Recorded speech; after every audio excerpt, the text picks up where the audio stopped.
Hi, Mickey. Hey, Bob. How you been? I've been okay. These weeks you're taking off, are you spending your time wisely? I mean, everybody's missed you, I think I have. Absolutely. I'm hobnobbing again with the Hollywood elite. Are you getting the Blogging Heads brand out? Are you saying good things about us? Up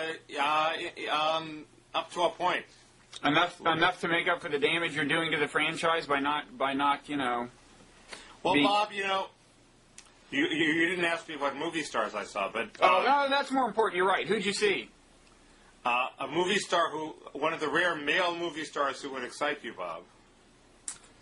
Give me another hint. What was your favorite TV show of the 90s? I don't recall watching any TV in the 90s. Twin Peaks, Bob. Oh! You saw Kyle MacLachlan? You betcha. Whoa. He was at the book party for Dana Vachon, the alleged new Michael Lewis, whose novel Mergers and Acquisitions just came out. Wow. I haven't read it. It's supposed to be good. A fictional version of Michael Lewis. Right. He's sort of a combination of Jay McInerney, Michael Lewis, and Tom Wolfe. Did you get to talk to Kyle MacLachlan? I did not. I was standing within feet of him, though. You were too timid? Yes. Did he recognize you from Blogging Heads? He must have. He was probably scared of me. That must have been it. But happens to me all the time. It's weird in Hollywood, you know, it's what have you done for me lately, and Kyle MacLachlan isn't such a big draw. Yeah, you should have asked him, you know, where have you been? Why should I even be talking to you? You filmed one of the worst sex scenes ever. What was that? Showgirls. Did you go see that, Mickey? That's pathetic. Is that the way you're spending your time? I did not. Instead of being on Blogging Heads, watching things like that? Reruns of... I did not see Showgirls. I've never seen Showgirls, but it is famously one of the worst sex scenes ever. Oh, I see. Hearsay. Here, you could find blogs that list the 10 worst sex scenes, and that's one of them. Well, as long as your weeks off are bringing you happiness, Mickey, that's all I care about. Well, Bob, you know, capitalism has solved the problem of how to motivate people who would be doing things for free into doing them more often. I believe Steve Ross, as head of Time Warner, you know, sort of figured out how to motivate people. You mean while keeping them doing it for free, or while changing that? Well, I would say that would be one of the variables you might want to change. Yeah, you might not either. So, just don't whine about, oh, Mickey, why aren't you doing more for me for free? Mickey, I said I just want you to be happy. Okay, I am happy. Good, that's all I see, because you're happy. As Leon Weasel's Tear said, bi-weekly is the new weekly. Okay, did he say that? Well, we were talking about how the New Republic's gone bi-weekly, and now Blogging Heads, we've gone bi-weekly. It's part of the perverse slowing down of the culture as it speeds up. Mm-hmm. How about that? Okay. Anyway, I'm working on the worst possible combination here, which is chocolate and Coca-Cola.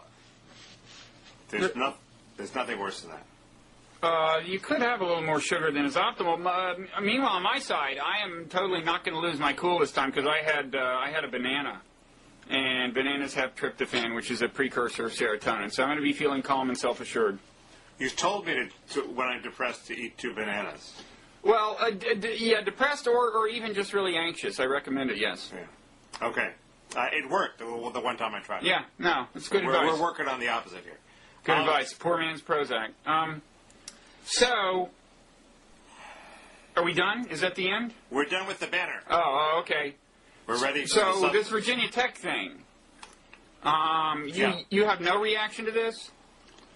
I have several reactions. First, the pro-gun people have at least as good a case as the gun control people, because, if you're going to make a big deal of this case, this guy would have been stopped sooner if there had been a lot of guns on campus. Now, there might be more guys like this at other campuses if there were looser gun control, although it's hard to believe how much looser we could get than what we currently have. It does seem to be a slightly bogus charge that somehow the gun control laws were loosened by the Republicans to allow these high-capacity magazines, because they've always been available. All that law did was ban the manufacturer of them after a certain date, which meant that everybody went and bought them before the certain date. So everybody always had these magazines. They weren't banned under the law.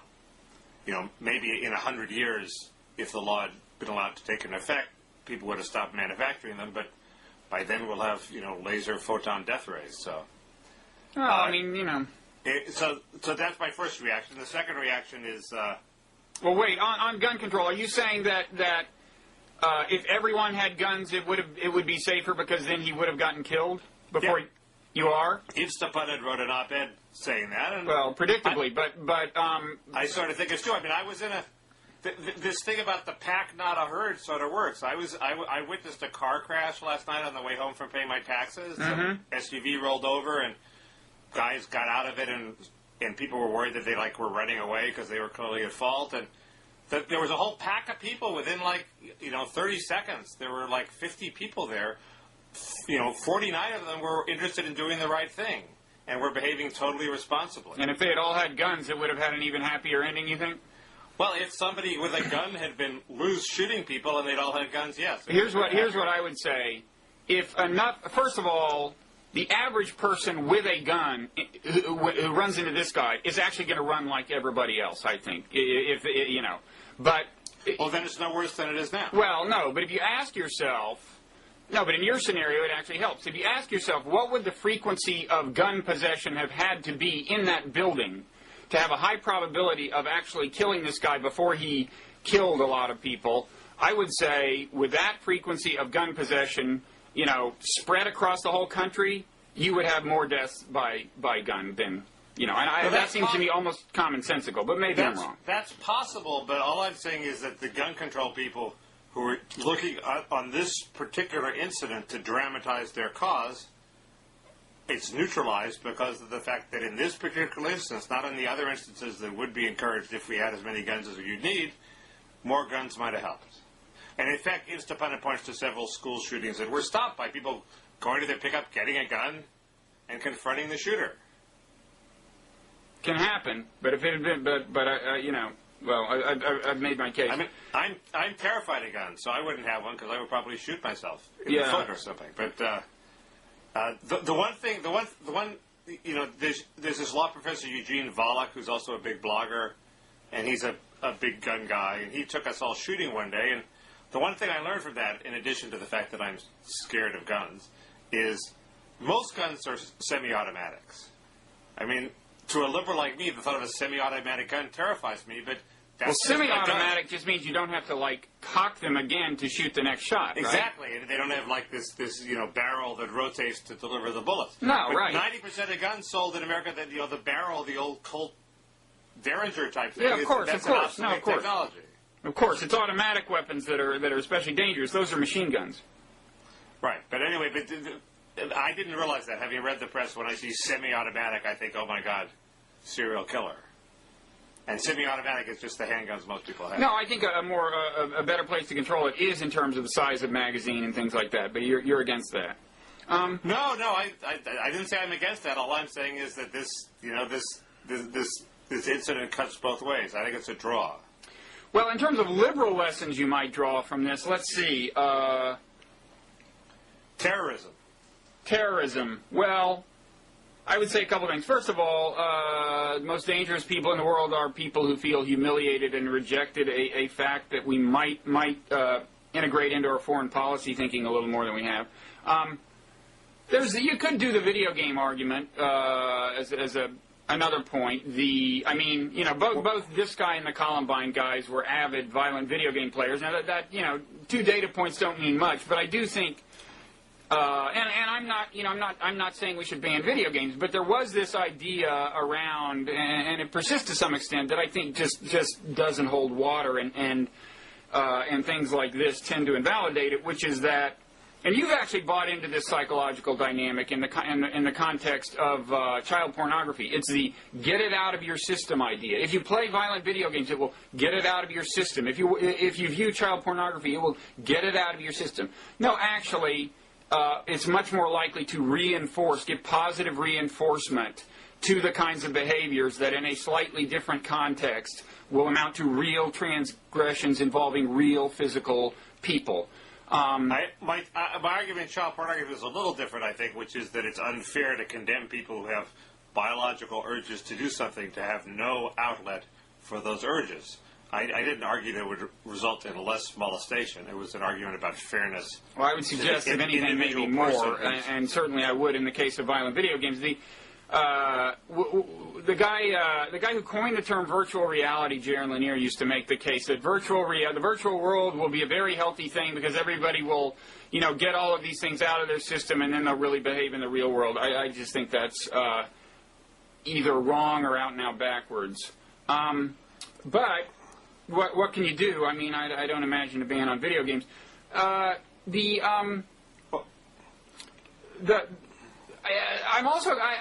always a little bothered by the scope and nature of the coverage of these things.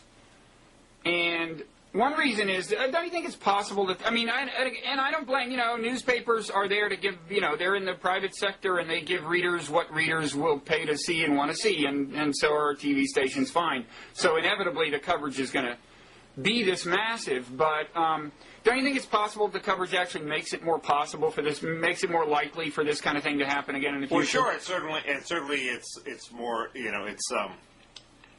it encourages copycats, that's for sure. Well, you would think. Because, first of all, this guy is now getting what these kinds of people who are contemplating this would view as the reward, right? His face is everywhere, and people are speculating about, people are talking about how, how rejected he felt, or whatever it is, whatever message they want to get out. It's also demand-driven on the part of the media because, cable stations' ratings go up when there's a big event, so they have an interest in that's what I'm saying. They're giving their viewers what they want, and that's what happens in a free market system. I understand that. But I do think, and even this stuff about, the emphasis on, this is the highest number ever, it's quite likely that there are a few guys out there who are on the verge and they've had these fantasies and they hear, this is the highest ever, it's in the 30s, and they're thinking, I can do 40. It turns out that Congressman Tancredo has pointed to a case of somebody blew up a whole schoolhouse and killed 40 people in Bath, Michigan, early in the 20th century. Really? So it's not the worst. It may be the worst gun violence. Yeah. But I think the point you were going to make is a terrorism point, which is there's basically no way to stop somebody who is as efficient as this guy from killing 30 or 40 people. All you can do is lower the level of hatred so that there are fewer people who will do that. And actually, when you think of it, they're remarkably few, given how many people there are in the country, how many crazy people there are in the country, how many guns are available. There's an analogy to terrorism. Given how many people hate America, there are remarkably few people who grab a gun and, like that guy in L.A. here who went to the LL terminal at the airport and shot it up. There's an amazingly small number, and that seems to me that lends credence to your argument that by lowering the level of hatred and resentment, we can make that small number even smaller. Well, I do think that is a key lever abroad as well as at home, and that's what I meant when I said, the fact that people who feel rejected and humiliated do terrible things is something we should keep in mind as we conduct our foreign policy. But I would also say it actually doesn't surprise me that this kind of thing doesn't happen very often, because this is an act of suicidal terror.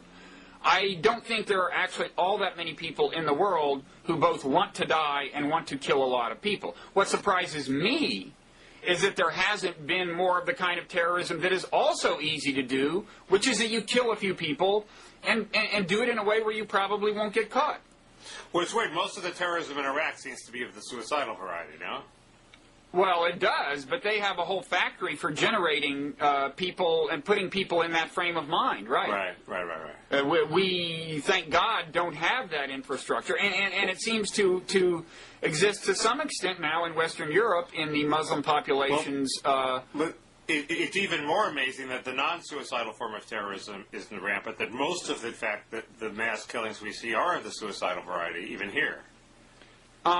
You would think that somebody would just start blowing up shopping malls, for example. That would be the Unabomber writ large. I think everyone expected to see more terrorism by now. And, leaving Al-Qaeda aside, given the fact that we have a very large, Muslim population in America, in the millions, I think it's And given what our foreign policy has kind of been, given that it's been something that a Muslim could reasonably get kind of upset about, I think it's kind of a tribute to the American Muslim community that there's basically been just nothing. I mean, it must be, a culture that has a certain kind of integrity about, they must know how to rear kids or something. I don't know.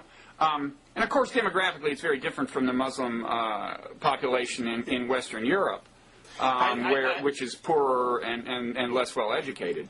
I think that's basically right. There have been some plots that have been thwarted, but yeah, but I mean, by and large, it's so easy, to do it and probably not get caught, so I think it's a good sign. But at the same time, I do think we need to be careful and not do things that gratuitously antagonize Muslims. I actually wasn't planning to bring this up, but I wrote this. Well, we're going to get into this later. When we talk about Imus, I'll get into that later. But the last thing I'd say on the terrorism front is it also bothers me to see, now if I were the parent of one of these kids, I would be upset to hear me say what I'm about to say. But it bothers me to see us take this gravely, kind of, because it seems to me, one of the problems with the aftermath of 9/11 was that fundamentally we just overreacted. We invaded one more country than we needed to or had justification. There were amazing violations of civil liberties, and basically everybody accepted it. The idea that Bush could decide to arrest an American citizen, not let him talk to his lawyer, just president decided. And we put up with that when 3,000 for years after 3,000 people died. Well, next time it could easily be 30,000 or 300,000, or it could be a series of 3,000. I mean, we need to be tougher, and if we're not going to do stupid things in the aftermath of terrorism, which could well be on the way, and it just bothers me. You have no imagination if you think that on the scale of possible violations of civil liberties, that what we did in the aftermath of 9/11 was a huge deal. Well, qualitatively, it was a huge deal. It just wasn't on a large scale. They didn't do to a lot of people what they did to Jose Padilla, but what they did to him was an amazing thing. They basically did to 3 people what would be horrible if they did to 300 million. I agree. Right, but what I'm saying is next time, instead of 3,000, it could be 300,000 Americans killed. It could be 3,010. It could be something that multiplies our overreaction by 10 or 20 or 100. And that's why I worry when I see the way we react. And 300,000 people will be killed because we denied Jose Padilla the right to see his lawyer? No, you're missing the point entirely. I'm saying if we justify that degree of infringing civil rights on the basis of 9/11, what happens when we experience something 10 times or 100 times 9/11? Oh, I thought you were saying that the violation of civil liberties provoked more terrorism. No, and the relevance to this is I'm saying that's why it troubles me a little that when 30 students die, it's terrible, it's horrible, but it's kind of like it calls for like several days of national mourning. It just worries me a little that we're that psychologically fragile. I agree. It's also really annoying as a blogger when you want. All of a sudden you're expected to react to the news and your life gets hijacked for 4 days by some crazy man. Not that the sacrifice is anything like the sacrifice of the people who got shot, but still, especially when, as I think we agree, this amounts to positive reinforcement in a sense that encourages the next crazy person. Right. Anyway, that's that, and a lack of anything to say is why you haven't read a whole lot about it on kausfiles. Okay, well, you can transcribe this and print it up. People have accused me of that. And vice versa. What do you mean? People accuse me of this? No, I mean, reading your blog items on Blogging Heads TV. Not that that's, look, hey, when I get the content for free, I don't complain about things like that. Really? You're in like a poor position there, Bob. I know, that's what I said. Iraq. Right. Now, your custom is to come on here and say that the surge is working. Today is kind of an inopportune day to do that. What happened today? Oh, there was bombings in Baghdad, killed over 170 people. God, I didn't know that. Yeah. And moreover, in one swoop or a bunch of little bombs? There's more than one, but at least one of the really big ones was directed at residents of Sadr City. I think it was at a bus terminal, maybe not in Sadr City, but the people it got were all heading to Sadr City. More than that, there had been a certain amount of bombing over the last week. A few days ago, there have been, I think, a little more in the way of bodies showing up. In the New York Times, that went up, a story that went up on their site today, it says that as a result of all this, commanders say overall civilian casualty rates are actually higher now than they were before the security plan was initiated. And I think they're talking about Baghdad. It's a little unclear, but I think they mean even in Baghdad proper. I think certainly that's the case when you count all of Iraq, because there's also been reports about a certain amount of the terrorists in Baghdad being displaced to places like Bakuba, which is now going to be the next Fallujah and so on. So, but are you still upbeat? Well, I was never upbeat. I was a wait-and-see guy.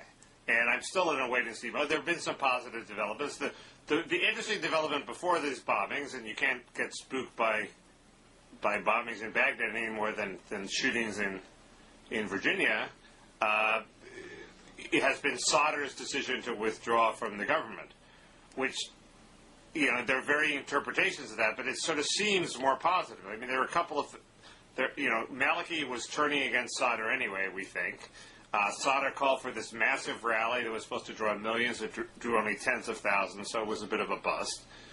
In Basra, according to the brother of Iraq the Model, not Iraq the Model, the brother of Iraq the Model who does a site called Free Iraqi, there's been a student strike cracking down to protest the Sadrists against Muqtada because some Sadrist troops sort of busted up a picnic because I guess the women weren't veiled or something. So there's a sort of free living reaction against strict Sharia strictures in Basra, and Maliki is also, according to Amir Taheri, he's made some things that have pissed off the Iranians. He's emphasized Iraq's Arab culture as opposed to its Shiite nature. There have been some territorial things that he's stood fast against the Iranians. He's required Iranians to show visas. So there are some positive signs, and I don't quite trust the New York Times figures on the carnage, but they could be right. Well, they were attributing them to American military commanders, so are you saying? I mean, the Robert Gates line was that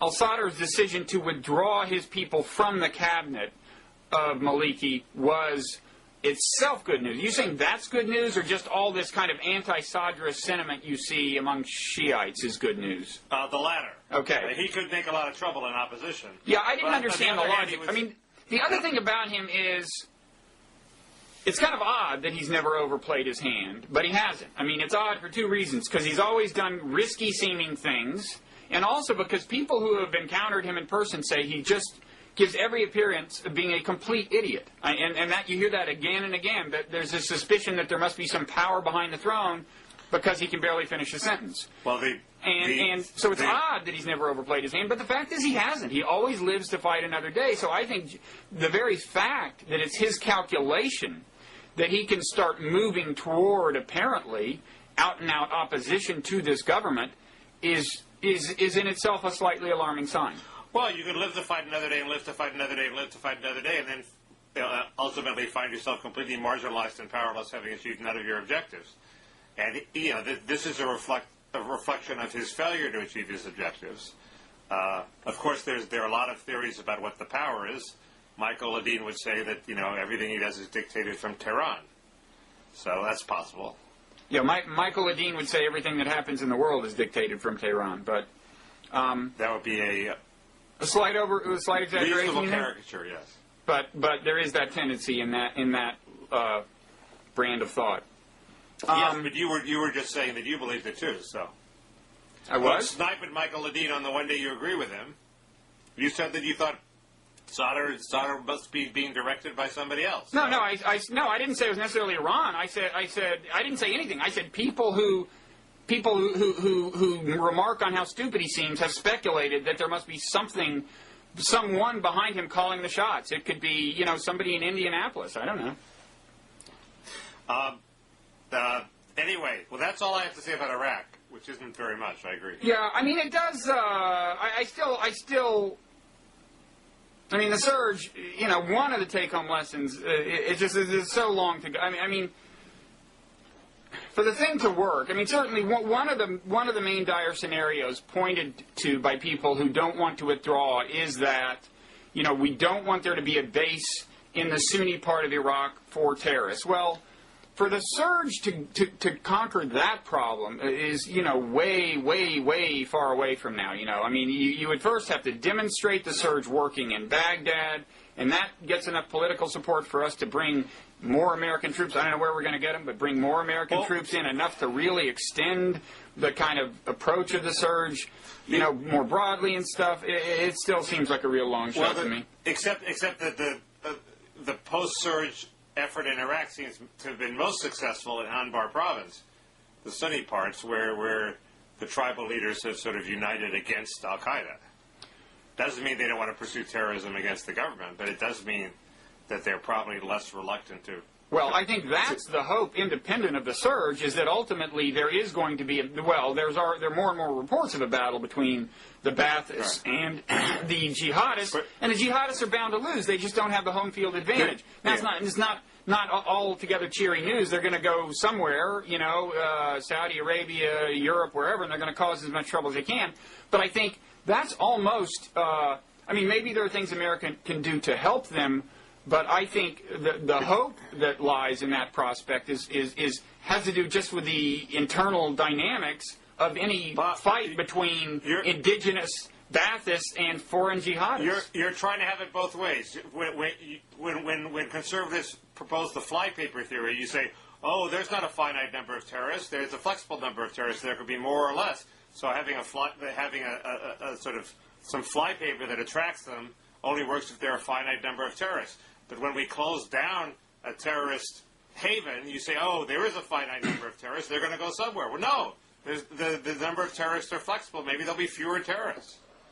Well, the flypaper theory has already been disproved. I mean, there just weren't, there are lots and lots of terrorists in Iraq who just weren't in the business before we invaded. If they were, they were keeping a real low profile. Well, right, but to disprove the flypaper theory, you have to have them going somewhere else. If they're all going to Iraq to blow themselves up... No, to disprove the flypaper theory, you just have to demonstrate that, hey, they weren't terrorists somewhere else about to blow up a building somewhere else and they all flocked to Iraq. You could have a sophisticated version of the flypaper theory where we're going to suck every young Arab male who has potential to become a terrorist into Iraq and let them blow themselves up so they don't come here. I don't agree with that, but it's a potential theory. So anyway, what's your evidence against the flypaper theory? No, I don't buy the flypaper theory. My point is that you are now using exactly the same logic as the proponents of the flypaper theory, saying that there is a fixed number of terrorists, and if they're denied a haven in Anbar, they're going to go somewhere else. No, I didn't say there's a fixed number, Mickey. Fewer people will become terrorists because there's no haven for them to go to. Mickey, I didn't say it's a fixed number. I said, look, if the Baathists win against these terrorists will all either die or leave the country. Probably, if the country's orderly enough for it to be something they have to leave in order to escape the Baathists. But then, the meme could continue to spread, and the terrorism could continue to multiply, and there could. I just don't get the relevance of what you're saying. So it's a bad thing to shut down Anbar as a terrorist haven? What? So it's a bad thing to shut down Anbar as a terrorist haven because there's some bad side effect? No, it's an unbalanced. Oh, actually, no, I doubt it's bad, but it could be. That's how unpredictable it is. Yeah, it could be that the terrorists who leave there go to do worse things. I mean, remember, if they do get expelled from Iraq, Mickey, if they do get expelled from Iraq, then the flypaper theory has failed. The flypaper theory is we get them to Iraq and we kill them all. Well, if they leave Iraq, so much for the flypaper. The flypaper is supposed to keep them there. You're promoting a flypaper theory. You're saying it's better to keep them in Anbar. So we shouldn't go after them anymore. Mickey, let them have their haven. Mickey A., you will search the videotape in vain for me asserting that, okay? You just asserted that like 30 seconds ago. I said it could might be worse because they'll leave and go elsewhere. I said it could turn out to be the case. That's how unpredictable the situation is. But we don't know. We have to make decisions. That's the mess we created. We multiplied the number of terrorists in the Middle East. And yes, we got them all together. Least we could do, having created them, basically. And now anything could happen. I don't know what the worst outcome would be. It seems to me you're searching for the cloud in every silver lining. You're right, Mickey. I really should pause. I should go to Iraq and just soak up the good news. I don't know what it is about me, I just don't know a good outcome of a war when I see one. No, I'm just saying you're like the economist when when the job market is good, you worry about inflation, and vice versa. And you think the news has been overwhelmingly good in Iraq lately?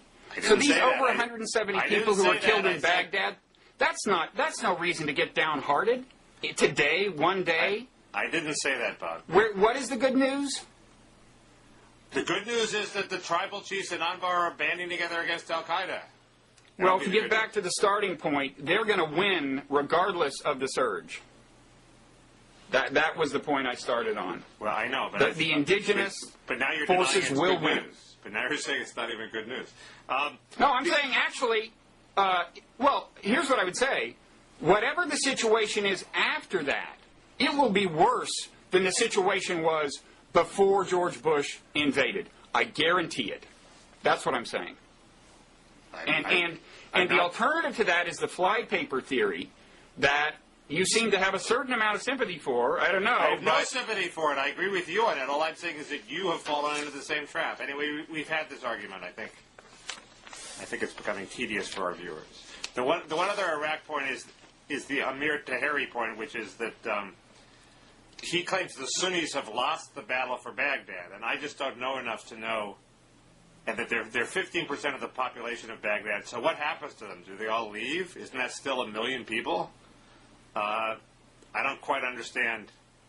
He seems to imply that it's all sort of all neat and settled. You're talking about the Fuad Ajami piece? Sorry, the Fuad Ajami piece. Not in the Wall Street Journal? Yes. There's a Fuad Ajami piece sort of basically painting a sunny picture of the war, and probably excessively sunny, and that the Sunnis can't... He sort of argues... he says something that a neocon said to me a few months ago, which is the Sunnis have no future in Baghdad. It's going to be a Shiite city. Which seems... That just seems like an extreme form of ethnic cleansing. I can't believe that that'll happen. Well, 15% is a pretty low number. If it continues to be, a war of ethnic cleansing, I would think, yeah, they're going to lose.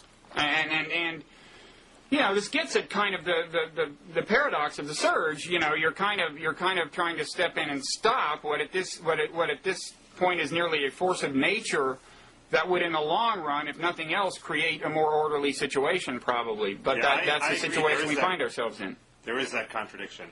But Fuad's point was, in particular, the middle class has left. The 15% of the Sunnis left, I think, are less, have less in the way of resources than the average Sunni did before the out-migration. I guess unless we step in forcefully to stop it, Baghdad will become a Shiite city. That doesn't solve either of the big problems people worry about, either the bastion of terrorism in the Sunni heartland thing, or the conflict going regional. But it might promote a stable stalemate. If it just seems like a big thing to have happened without anybody else commenting on it. That's all. That's it for Iraq for me. So what, Wolfowitz? You have nothing to say about Wolfowitz? I have this to say about Wolfowitz. Well, I read the defenses of Wolfowitz by Chris Hitchens in Slate and the Wall Street Journal editorial page. The World Bank always struck me as a ridiculous institution. It takes the best and the brightest from various third world countries, brings them to Washington, pays them unbelievably large salaries where they live the life of Riley, and don't do a hell of a lot to help their home countries. I've never understood quite what good the World Bank does, and Wolfowitz does seem to have incurred the wrath of a deeply hidebound bureaucracy that really wants to get rid of him. And his sin seems to have been relatively minor. I mean, you know, his girlfriend was a hot shot at this organization, the World Bank. He comes in on top of her, so they decide there's a conflict of interest, and the girlfriend has to move somewhere else. They tell Wolfowitz to negotiate a salary, and now the beef with him is that he negotiated a high salary for her. Well, they intended to give her a high salary to compensate for destroying her career at the World Bank. So I don't quite, you know, if it's a sin, it's not a firing sin. Well, no, I think the sin that he has admitted to. I mean, look at it this way, and I think here you get at kind of we get in a way back to Iraq. I mean, Wolfowitz and many of the people associated with the invasion of Iraq seem to have a complete inability to look at America as it's looked at from abroad, or to look at themselves as they are looked at by anyone other than themselves, okay? Wolfowitz walks into this situation where, to the World Bank, where there's a huge amount of hostility toward him, largely because of the Iraq War. He'd have to be a fool not to realize that, right? He knew that, okay? Right. And then he's advised that for conflict of interest reasons, his girlfriend has to go somewhere other than the World Bank. Otherwise, there might be this appearance that he was somehow, you know, showing favoritism toward her, diverting World Bank resources in one sense or another toward her, whatever. Okay? It's sort of insane because she's going to have his ear either way. Well, right, but what they want to eliminate is his ability to use the World Bank's leverage to reward her. So he gets involved, he sets up a deal where she's going to go to the State Department, as I understand it, but still be paid by the World Bank. That's the first problem, it seems to me. I mean, with the solution is, you know, wouldn't you, if you were Paul Wolfowitz, stop to say, wait a second, I have all these bitter critics who are looking for something to hang me with, and I've been told to move her outside of the World Bank. Do I really want her on the World Bank payroll? Well, that's why... Secondly, Wolfowitz got involved in negotiating an extraordinarily high salary. So in effect, and you know that his position as president of the World Bank probably came in a little handy during that period. So in effect, he had used the presidency to steer World Bank resources toward her, exactly the thing he was supposed to not do, and it would take a Paul Wolfowitz or a George Bush to be so solipsistic as to not stop and say, wait a second. Well, that's the argument, is that he was set up. I mean, he was told to negotiate a higher salary, as I understand it, by the ethics committee of the World Bank, because they had to compensate her if she was on a promotion list at the World Bank. They had to compensate her for screwing up her career. They were going to give her a little lagniappe, a little bonus, for kicking her out. I don't care. So the mere fact that it was higher is not damning to Wolfowitz. He should never let himself be put in the position where he was negotiating a salary with his girlfriend. Right. I mean, just total lack of awareness of the way he's being perceived. This is what got us in trouble on the foreign policy scene, is a bunch of people like him who are just so self-involved that they can't stop to realize how things look from the outside. This seems more likely to have been naivete on his part, not realizing that his enemies were suckering him into doing something that they were going to later use against him. I think naivete is a good word for the condition I just described in a way. Fair enough, but the whole appointment of Wolfowitz to the World Bank seems wacky. You know, talk about a polarized. You know, want to go all the way and appoint Doug Feith. I mean, it's just a little weird that Bush would appoint a lightning rod like that to head the World Bank. Right. Well, not just that he's a lightning rod. I mean, again, put yourself in the shoes of the world. Right? If you're like in these developing countries, if you want to come up with an issue to use against the United States, one thing you might say is, you know, historically the U.S. gets the presidency of the World Bank. So you might say, you know, there are people out there claiming that the World Bank is being used by the U.S. to serve America's imperialist agenda, right? It's got to be out there. In fact, and so who's the last person you should appoint unless you want to actually feed that kind of perception? In fact, the African countries love Wolfowitz, and it's the Europeans who don't like him. Well, actually, fine, but I don't think he's beloved in South America, and I don't know about Africa. That does seem to be the base he's appealing to. But there was this decision on Uzbekistan that was in this Hitchens piece, which is Hitchens notes. The charges afterwards were, where this is all about us using Uzbekistan as a military platform and so on. I'm just saying, why even have that charge able to be made? I agree. It's my view. Yes, I agree, as always. And I agree with this string of op-eds you've written. You've now written 5 of your slotted 8 at the New York Times. I'm sure I agree with all of them as an oversimplification, Mickey. Level with us, I can take it. I agree, but I think you're doing very well. You haven't run out of ideas yet. You will soon. I only have 3 more to go. I know, but if it's the insanity of requiring people to write 2 a week. Well, you know, I thought that at first, but now my feeling is, if you didn't have another job, which unfortunately I do right now, unfortunately for purposes of the column, it would be totally doable. I guess you would run out of ideas. I think the key would be to do actually a certain amount of reporting and stuff. But yeah, you would run out. People would get really sick of you talking about the United Nations and arms inspections. I've always felt that America can't get enough of that, Mickey. But you know, look, I mean, you look at these columnists who've been doing it forever, they have absolutely immense followings. You know, you look at the most emailed list, and there's several columnists who just reliably shoot to the top of it. They wouldn't have followings if they were bi-weekly, the new weekly? I think there's a case that people would not get so addicted to them if they weren't showing up twice a week, actually. But my main point is, you may say they're getting stale, and if you want to name names, feel free. But they have very big followings. Everybody gets stale. The only ones who the only guy who hasn't gotten stale, bizarrely, is George Will. I don't quite know how he does it. It's very impressive. I don't either, because I haven't read him in several decades. And David Brooks hasn't gotten stale because he continues to have because he's never afraid to claim the birth of a grand shift in culture or a whole new worldview. And he has to constantly react. Since last time with you, when I pointed out he'd done that 2 times in a row, he's done it again. Now he says now that Darwinism is the. Did you read that column? Darwinism is the new worldview. No, he's a little late on that bandwagon, isn't he? Some of us were making that case perhaps a while ago. Yes. Well, no, we were making the case that it deserved to be. He is now saying with some disappointment, I think, implicitly, that it's become that. I was thinking maybe of it. Should I write about that? Yeah, sure.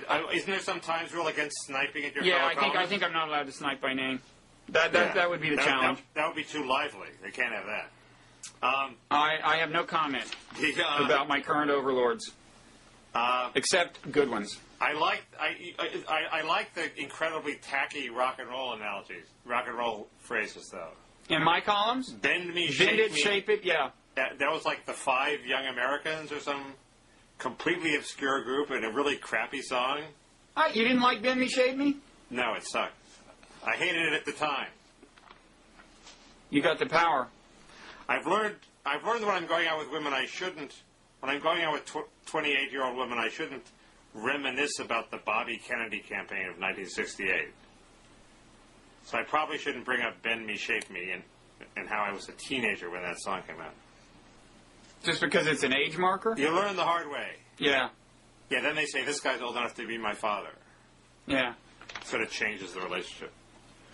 Yeah, no, you should reminisce about some Bobby Kennedy descendant. Gary Hart, did he run for president? Oh, wow. Okay. That'll fool him. So the one column, obviously, which was a huge hit for you, probably, did they give you hit counts on individual columns? No. Well, you just see if it's made the 25 most emailed list. I don't know. They don't give me anything. No, I have the data that's available to the public. I bet your Coulter Imus column made the 25 most emailed. I don't think it did, actually. 3 of them have. I don't think that did. Really? No. I got some interesting feedback. There was a good letter printed in the Times from a Muslim American. I should say, there conceivably are people out there who have not read my oeuvre. I should say that my take on Imus was, first of all, my take on Imus is, He probably didn't deserve quite this much, but some sort of slapping down was in order. The fact that he apologized seems to me should count for something, and I don't think he should have gotten out and out fired. I was thinking that suspension was about right and so on. But anyway. You neglected to spell this out in your column, I think. No, I said maybe the punishment was excessive because I did say that. Okay. But I also said, what about Ann Coulter, who uses slurs against, or has used a slur against Muslims and got no punishment, did not apologize, got no punishment whatsoever, and made the case that the reason this matters is because a potential fault line in American society is between Muslims and non-Muslims, given the world situation. Although, again, things have been remarkably smooth so far, I think.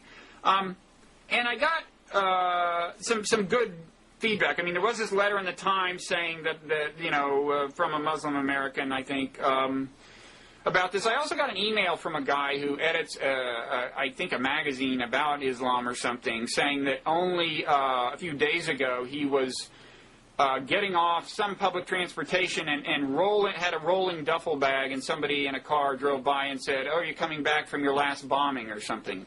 And, I do think it was a very nice letter to me. I doubt he would have written one to the person who said that, but I do think there's more of that than we realize. And I suspect these days, maybe I'm naive, I think there's actually very little of that directed toward blacks in America now. And if a lot more of it is being directed at Muslims, then there's work to do.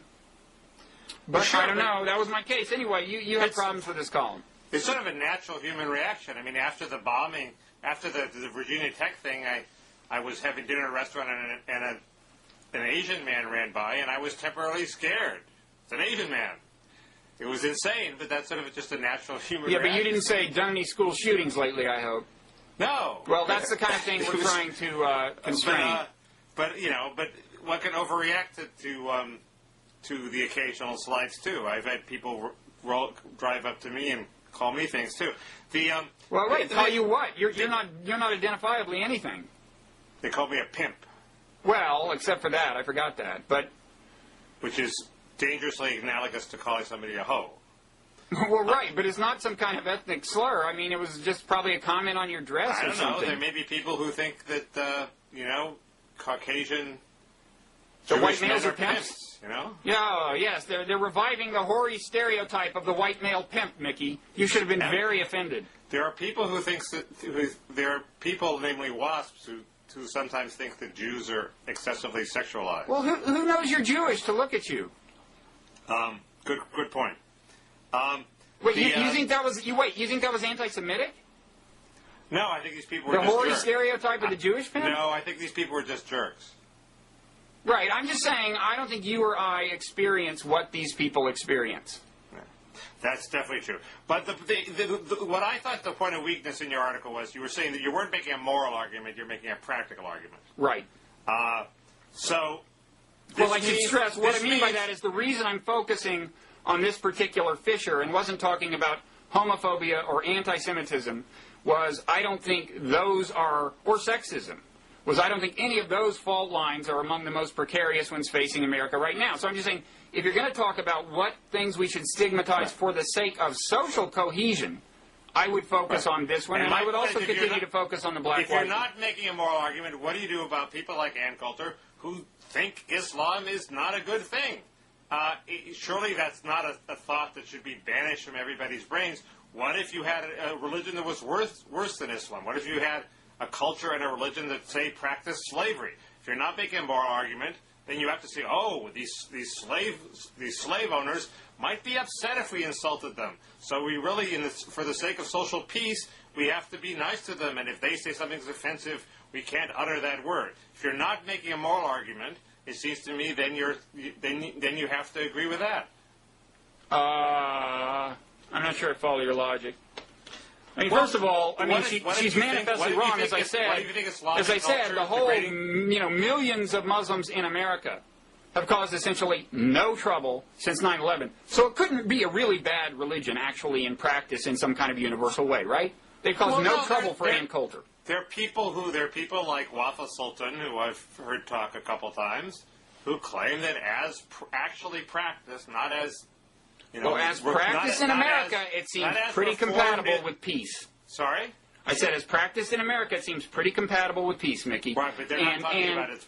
She's not talking about as practiced in America. She's talking about as practiced in the vast swath, the vast majority of Arab Muslim nations. that it is not a religion of peace. And it seems to me it's a credible intellectual argument. I don't think she should be removed from the public stage immediately. I'm not talking about her making that argument. Neither of the references in that piece were to her making that argument. Right, but they were to her just using a gratuitous ethnic slur to refer to Muslims. I said nothing about her beliefs about Islam. Mickey, that's not what I'm talking about. Right, but I'm saying, what if she's right? What if Wafa Sultan and Ann Coulter is right? Then you wind up respecting a culture that maybe you shouldn't respect unless you have some moral basis for it. And I'm saying, forget about Islam. What if there was, I'm making a law school hypothetical, what if there was a culture that believed in slavery? Would we respect that culture? And I say no, we wouldn't. And we wouldn't, what they said were, we would use things that they thought were slurs maybe. And if they said, well, you know, this upsets us, we would say tough luck. I would actually argue that if there was a religion in America that you thought was nefarious, and again, the overwhelming evidence is that Islam is definitely not one of them as practiced in America. But I would say if there was one, or even if there was one abroad, I would say make that argument. I would say don't compound the problem by heaping gratuitous slurs on the people. Of course I would say that. You would say go ahead and heap the gratuitous slurs. Don't stop at just making the argument. Go ahead and insult them as much as you can. That's what you'd say? You don't give them the control of the public debate by saying, whatever you define as offensive, we'll go along with because we want social peace. I say you have to have a moral component. You have to make some judgment as to whether the culture is worthy of this. And Islam okay, so black Americans, Mickey, black Americans... with that culture, but it's parasitic on the question of whether it's a good culture or a bad culture. Okay, so let's look at black culture in America, Mickey. Now, young male blacks have a higher propensity to commit crimes than young male whites, you would say? I assume that the statistics... Okay, so what if somebody makes that argument that it's a more pathological culture and wants to use the N-word? That's okay with you?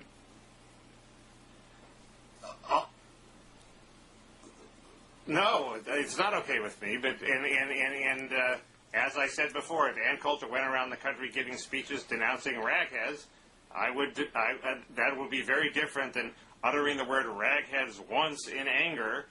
You've gone over her whole oeuvre and have decided that this is the one thing you can hang her for. Mickey. And I'm saying it's not, you're allowed to say things once in anger. Your argument has undergone a remarkable transformation before our very eyes, Mickey. It's amazing.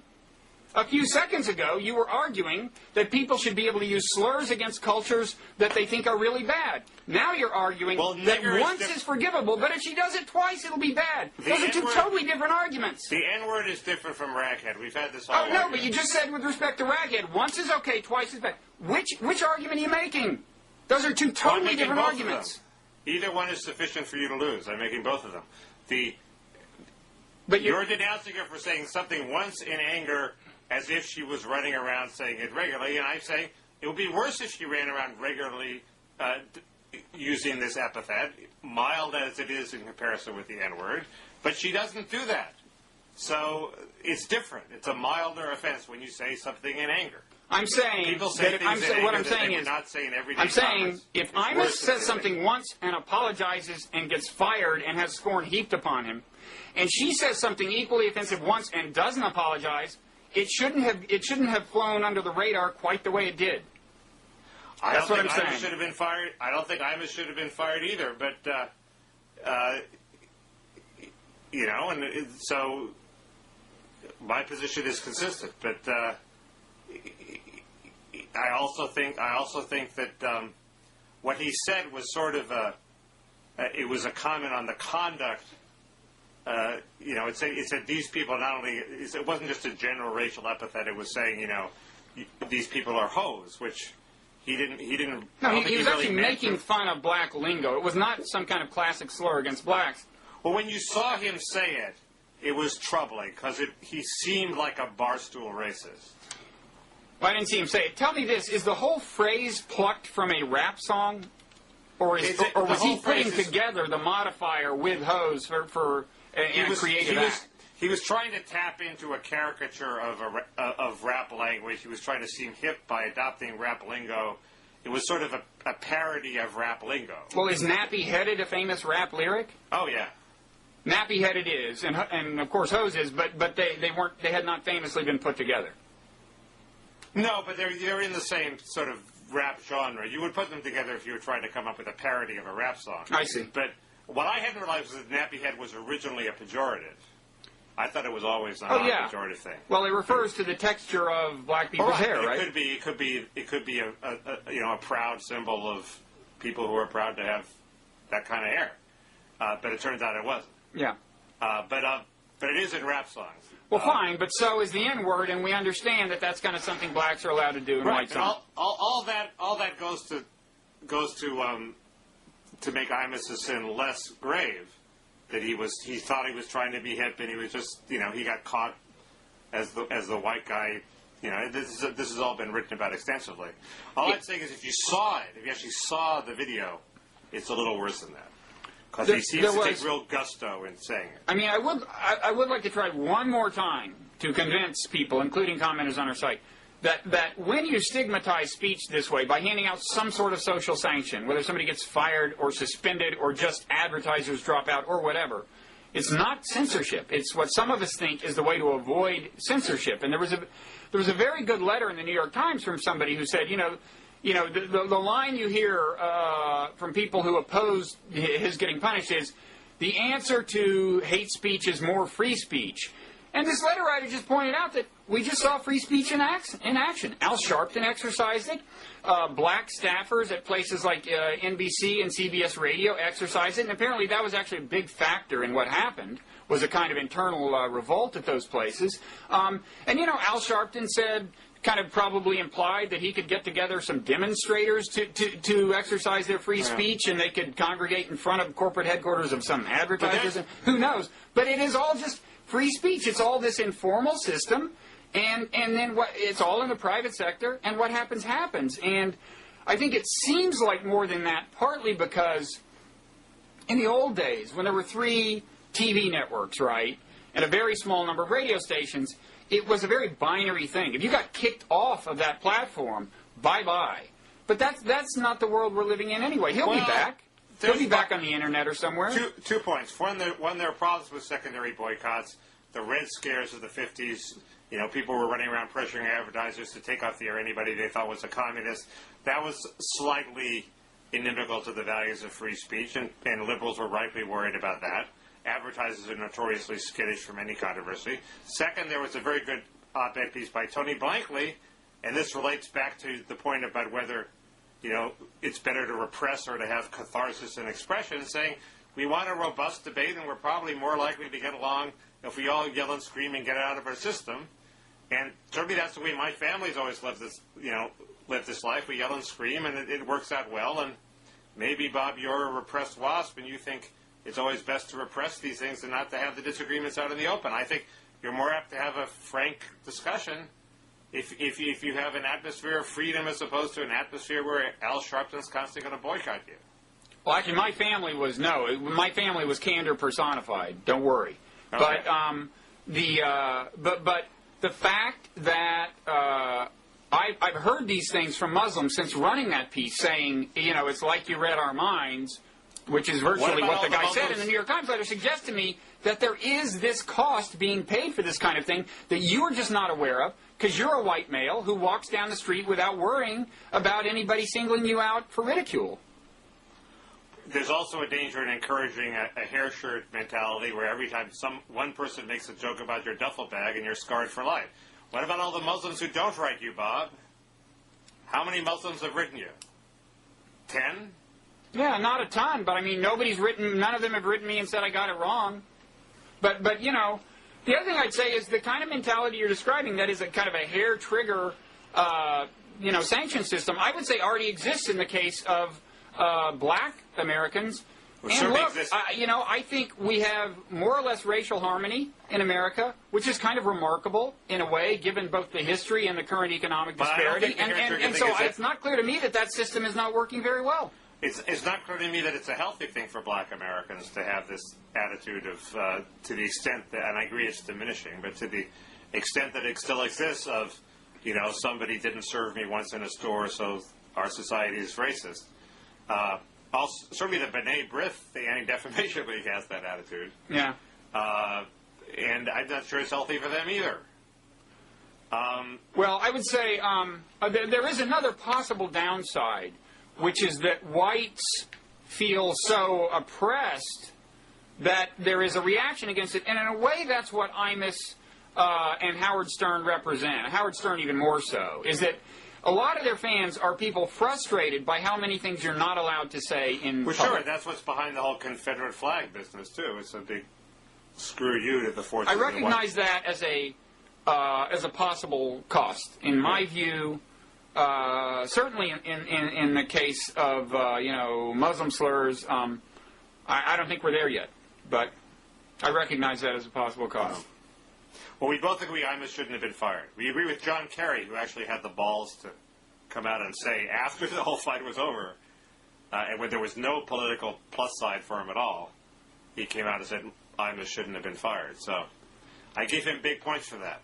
Yeah, if he were running for president, it might be a different story. A number of people said that. I think Frank Rich kind of said that. Yeah, well, all these people, of course, were frequent guests on Imus, so...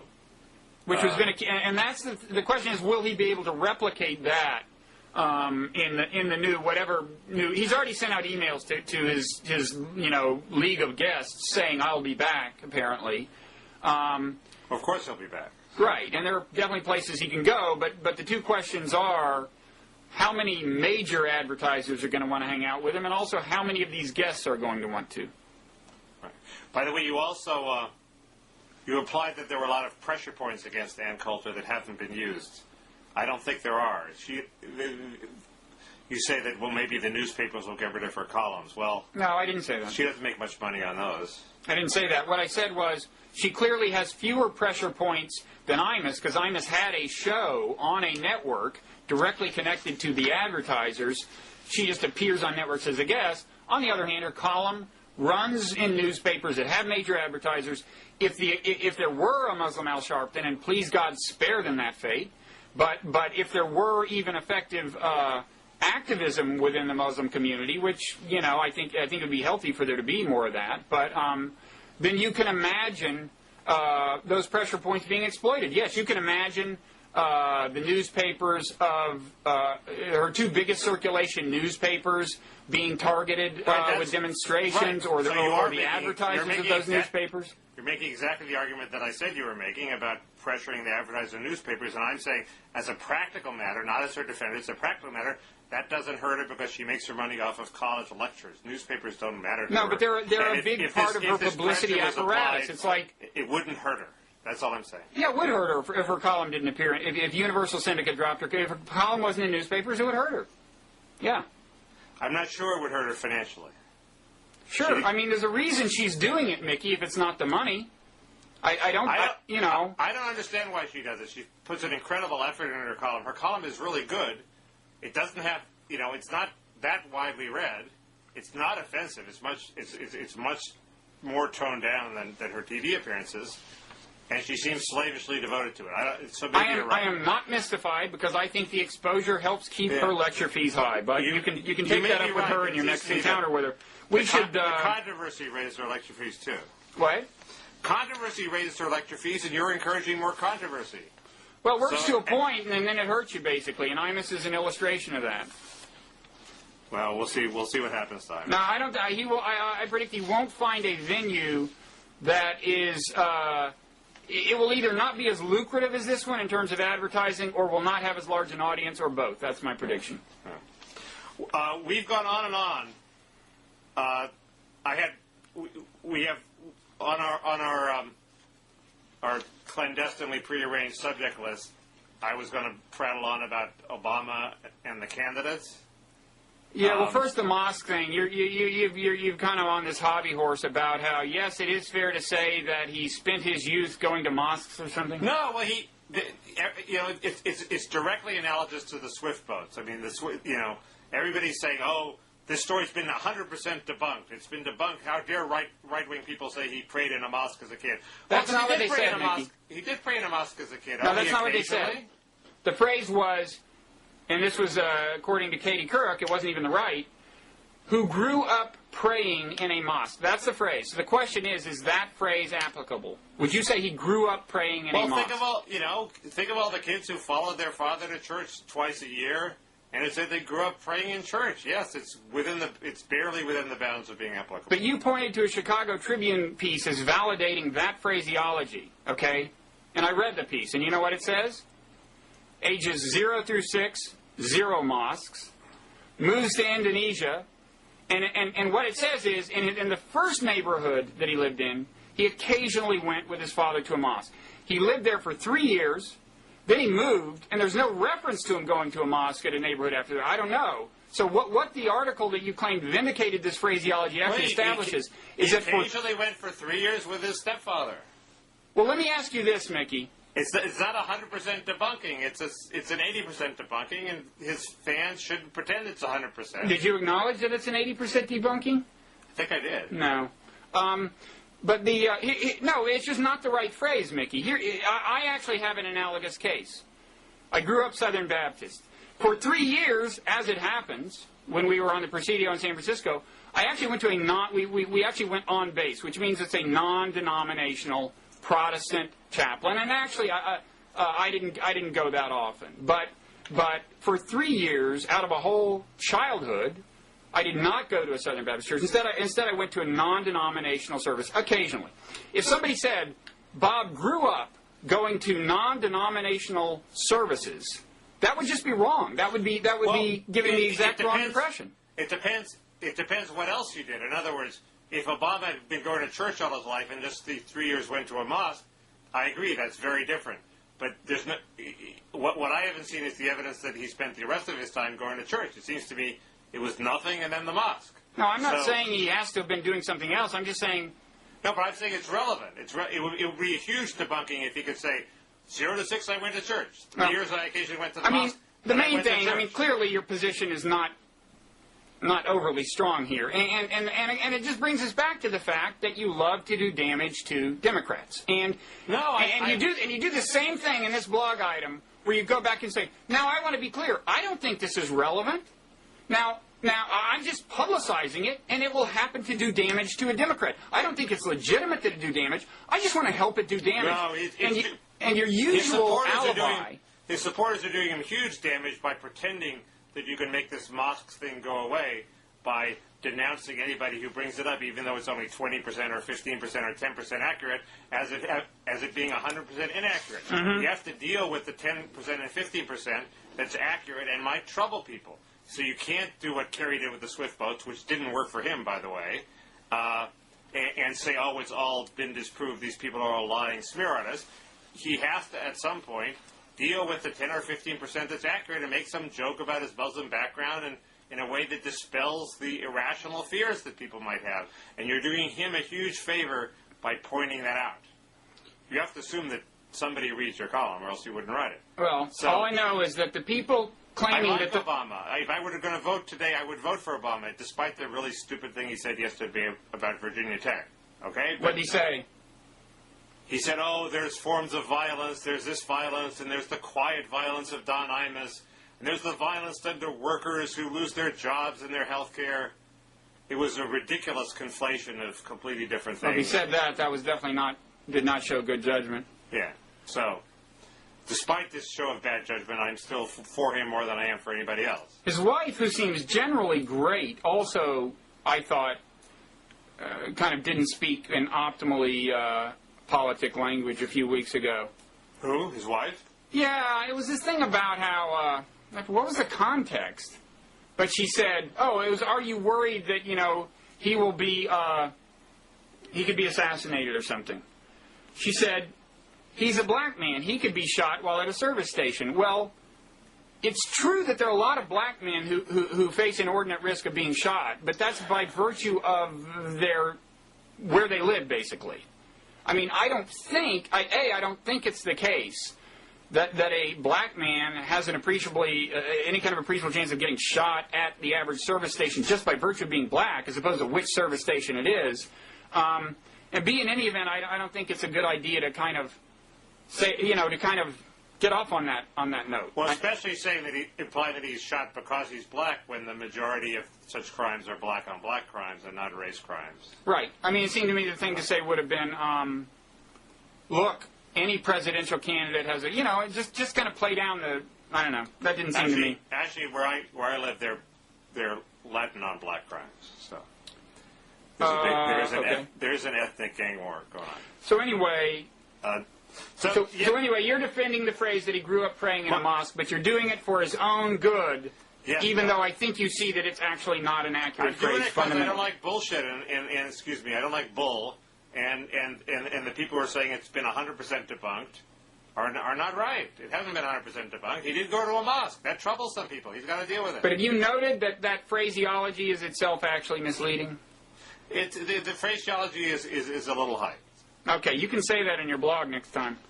Anyway, this was going to lead us into your... I just had this flash of worry that the Republicans are all moaning about how horrible their candidates are. They're dissatisfied with their field. They want somebody like Fred Thompson to come in from the outside. But if you look at their candidates are all very plausible winners of a presidential race. I mean, McCain, you could see him winning. Giuliani, you could see him winning. Romney, you could see him winning. They both have appeal to the center.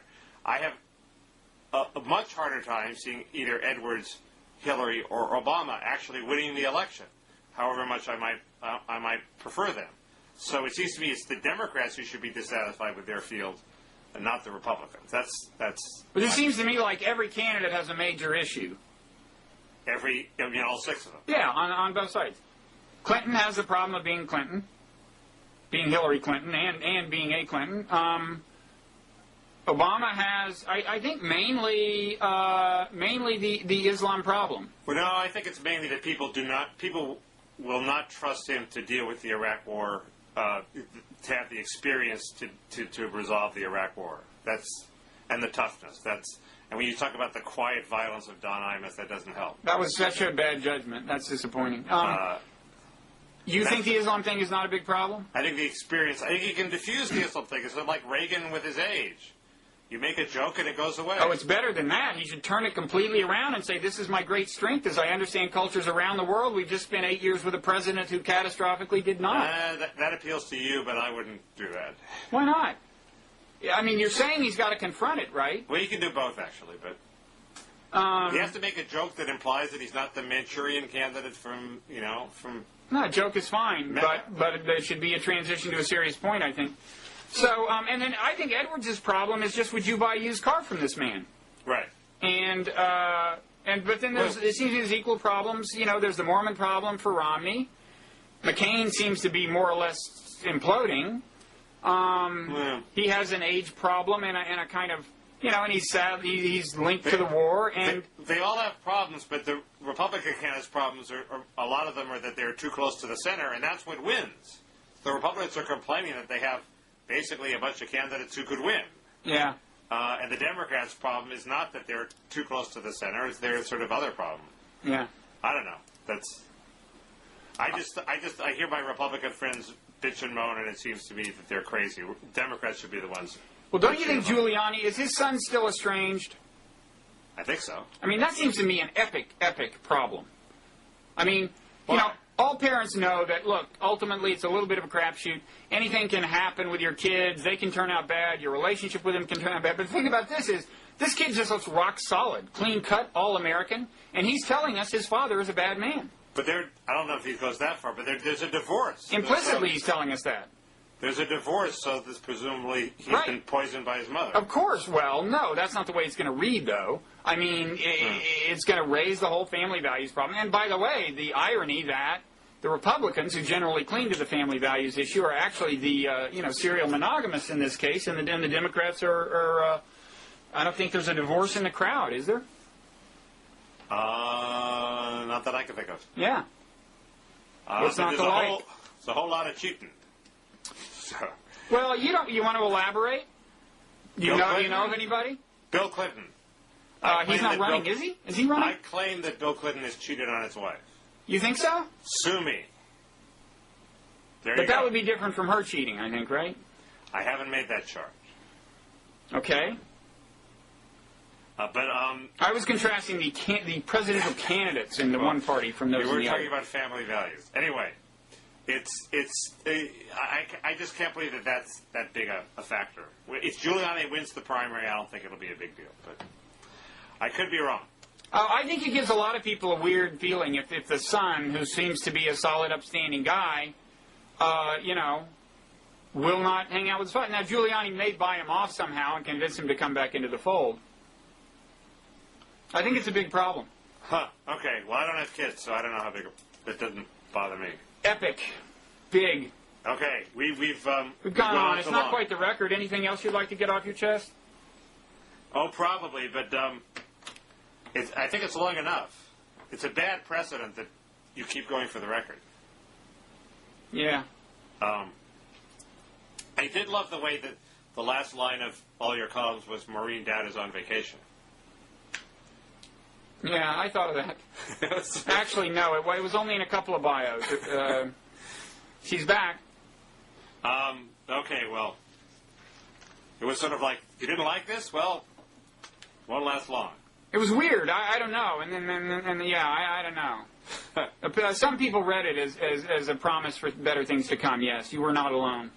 I'm not the kind to take these things personally, though. No, that's because you're on serotonin. Well, I'm not. It's because you ate a banana. Now, see, that column, I mean, not to get self-indulgent, but the email and Prozac column. That was a good column. See, you maybe think so because you have the same psychopathologies I do. Everybody has those psychopathologies. No. My fellow Army brat journalist whose father was a general did not especially like that column because he has high serotonin. Naturally. Yeah, I mean, Obama can't make a big deal of his 3 years in a mosque, but you've been milking his 3 years at the Presidio for decades. We're not over yet. I've got 3 columns to go. Okay. A lot of really deeply symbolic things happened there. Okay. All right. Okay, I look forward to it. Me too. See you in 2 weeks. See you around. Bye.